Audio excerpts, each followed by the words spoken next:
Young tiger NTR ఇంటిని పోలీసులు చుట్టుముట్టారట. ఈ విషయం తెలిసి రంగంలోకి పవన్ కళ్యాణ్ దిగినట్టుగా సమాచారం. జూనియర్ ఎన్టీఆర్‌కి సంబంధించిన ఒక భూ వివాదం ఇప్పుడు అందరికీ సైతం షాక్ ఇస్తోంది. ఒక గీత అనేటువంటి ఒక ఆమె దగ్గర మరి దాదాపు ఒక 10 సంవత్సరాల క్రితం ఒక భూమిని కొనుగోలు చేశారు ఎన్టీఆర్. ఆ భూమిని కొనుగోలు చేసేటప్పటికే ఆ భూమికి సంబంధించి ఒక మార్టిగేజ్ లోన్‌లో ఉంది. ఆ లోన్‌ని చెల్లించి మరి ఎన్టీఆర్ ఆ భూమిని స్వాధీనం చేసుకొని తన ఇంటికి సైతం ఏర్పాట్లను ప్రారంభించారు. ఇప్పుడు ఉన్నట్టుండి పలు బ్యాంకుల నుంచి ఎన్టీఆర్‌కి సంబంధించిన ఆ భూమిపై నోటీసులు జారీ అయ్యాయి.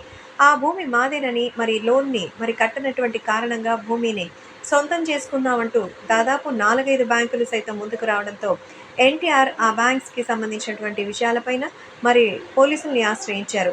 అంతేకాకుండా ఆ గీతా లక్ష్మిపై కూడా కేసు పెట్టారు. మార్టిగేజ్ లోన్ అనేది బ్యాంకులకి సంబంధించి న్యాయంగానే ఉందని ఇదివరకు కోర్టు కూడా తీర్పునిచ్చింది. కానీ జూనియర్ ఎన్టీఆర్‌కి సంబంధించిన ఈ వివాదం రావడంతో పోలీసులు ఎన్టీఆర్ ఇంటిని చేరుకున్నారట. జూనియర్ ఎన్టీఆర్ ఇంటి దగ్గరికి పోలీసులు రావడంతో ఈ విషయాలు తెలుసుకొని పవన్ కళ్యాణ్ అయితే ఆయనకి హెల్ప్ చేయడానికి వచ్చినట్టుగా తెలుస్తోంది.